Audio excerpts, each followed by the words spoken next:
Hi, everyone. My name is Mary, a 29-year-old marketing executive living in the heart of Chicago. I'm 6 months into married life with my amazing husband, William, a brilliant software engineer. Together, we've built our dream home, a sleek, modern apartment that feels like a slice of heaven after long, busy days at work.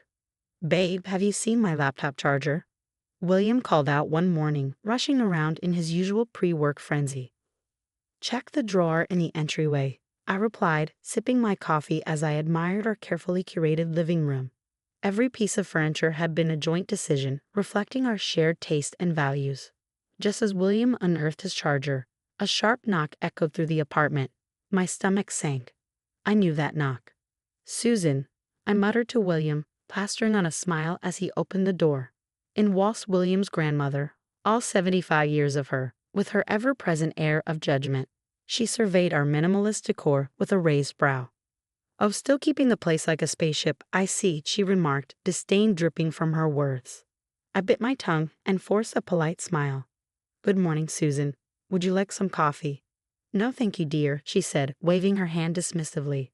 "Who knows what fancy concoctions you youngsters put in coffee these days? Probably something that would upset my stomach."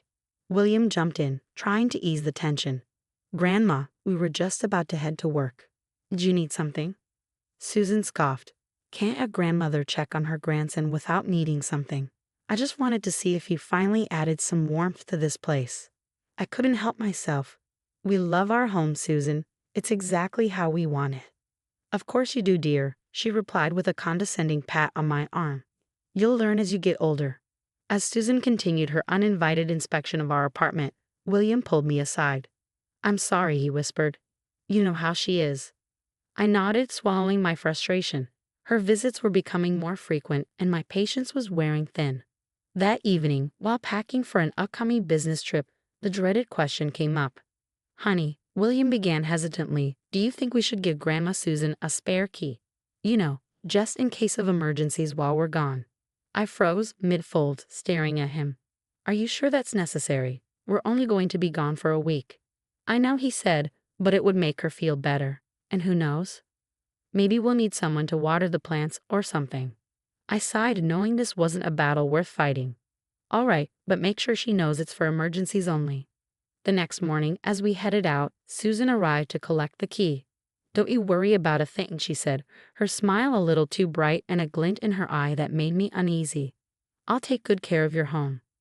As the taxi pulled away, I couldn't shake the nagging feeling we'd made a mistake. But I pushed it aside, focusing on the trip ahead. Little did I know that decision would set off a chain of events I never could have imagined. After a grueling week of meetings and presentations, William and I returned, dragging our suitcases down the hallway. "I can't wait to crash on the couch," William groaned, fumbling with the key. As soon as we stepped inside, something felt off. The air was heavy, with an odd, musty smell. "Did you leave a light on?" I asked, noticing a warm glow of lamps instead of our usual cool LEDs. "No," he replied, confused. I flipped on the main light and gasped. Our sleek, modern living room was gone.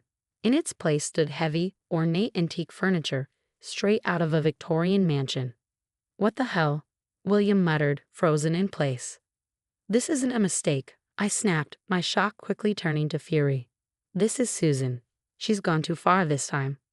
William's face paled as realization dawned. William stared at me, his voice trembling. "But why would she do this?" "Because she's never respected our choices," I snapped. "She's always criticized our style, our lifestyle, and now she's crossed the line by violating our home." My hand shot toward my phone. "We need to call her right now." William grabbed my arm, his voice calm but firm. "Wait, Mary. It's late. Maybe we should sleep on this and approach her calmly tomorrow." "Calmly?" I echoed, incredulous. "Are you kidding me? She broke into our home and stole our things." "She's still my grandmother," he replied weakly. "And I'm your wife. William, don't you get it? Our home has been violated." Our voices rose as we argued, our emotions raw and tangled. William wanted to handle the situation diplomatically, fearing family repercussions, while I was consumed with a need for justice. "Fine," I spat, crossing my arms. "We'll do it your way. But first thing tomorrow, we're confronting her." Fuming, I stomped to the bathroom to wash up. As I passed the trash can, something caught my eye. My heart stopped. Trembling, I reached in and pulled out the shattered remains of a delicate porcelain vase. My mother's vase. The only thing I had left of her. No, no, no, no, I whispered, cradling the broken pieces as tears streamed down my face. Mary? What's wrong? William appeared in the doorway, his concern etched across his face. I looked up at him, my voice breaking. She broke my mom's vase, William. She threw it away, like it was nothing. The color drained from William's face as he knelt beside me. That's it, I said, my voice cold with fury. I don't care what time it is. We're calling Susan now, and we're getting our things back. All of it. William nodded, the weight of his grandmother's actions finally sinking in. The next morning, we sat through a tense, silent breakfast, picking at food neither of us could stomach. Suddenly, the jingle of keys at the door broke the silence, and in waltzed Susan, a triumphant smile on her face. Good morning, dears. I hope you love what I've done with the place. It's so much more homey now, isn't it?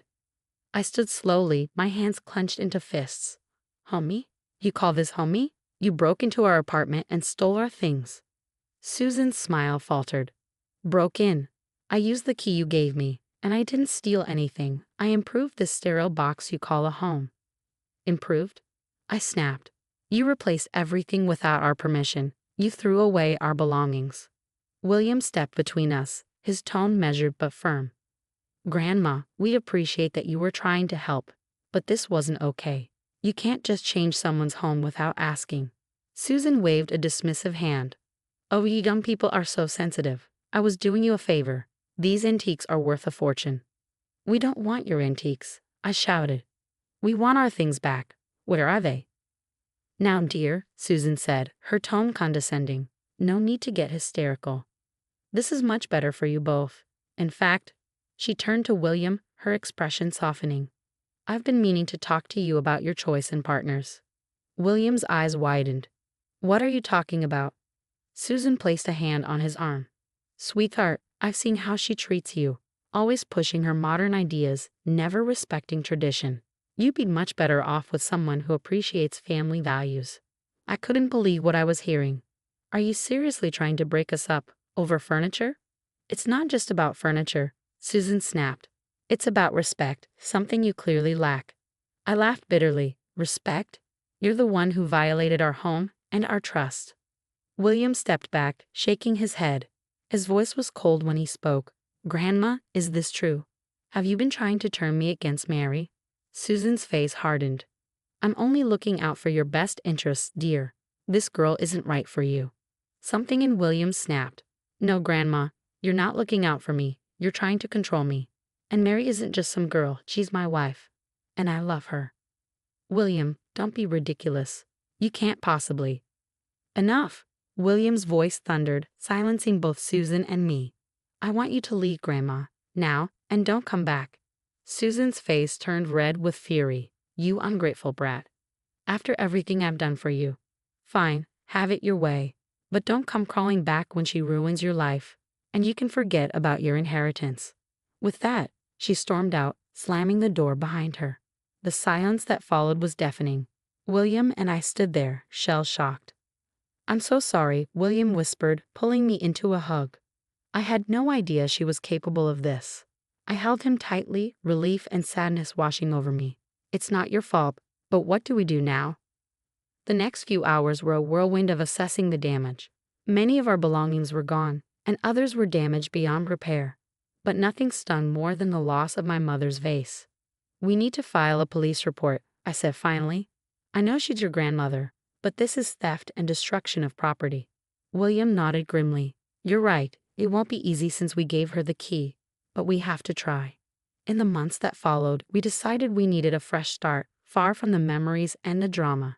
Chicago had become a battleground, and we were ready to reclaim our peace. When William's company offered him a promotion in Seattle, it felt like fate giving us a fresh start. Are you sure about this? William asked as we packed up the last of our belongings in Chicago. It's a big move. I smiled, feeling more confident than I had in months. I'm sure. This is our chance to build something new together. Seattle welcomed us with open arms. Our new apartment boasted a stunning view of the Space Needle, and we took our time furnishing it, carefully choosing pieces that reflected both our styles. It felt like the home we'd always dreamed of, one built on mutual respect and love.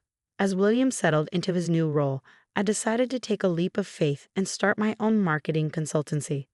All the frustration and anger I'd harbored towards Susan, I channeled into building my business.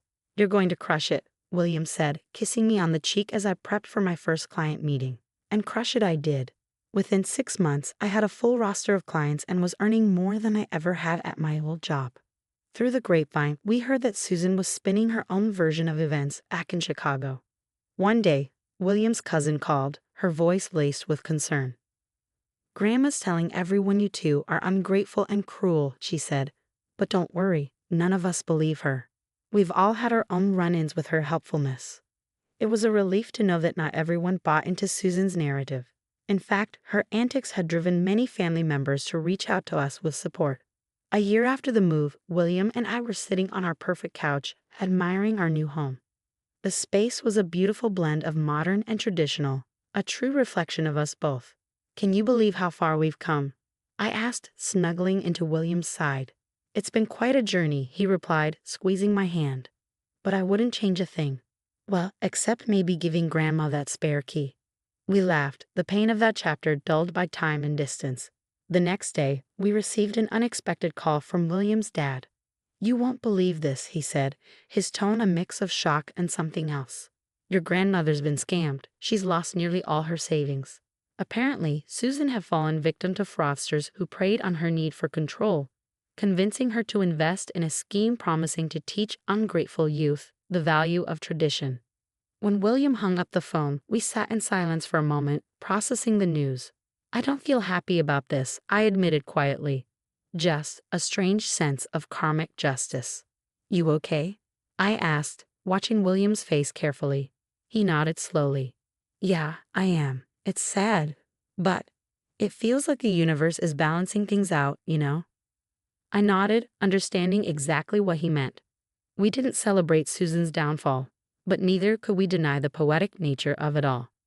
As I reflected on everything we'd been through, the pain, the anger, the fresh start, I realized it had all led us to this moment.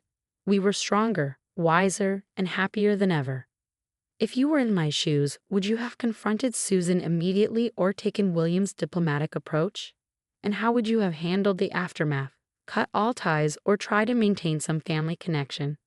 If you enjoyed this story of overcoming toxic family dynamics, please hit that like button. It really helps the channel grow. And don't forget to subscribe for more real-life drama. Thanks for watching, and I'll see you in the next video.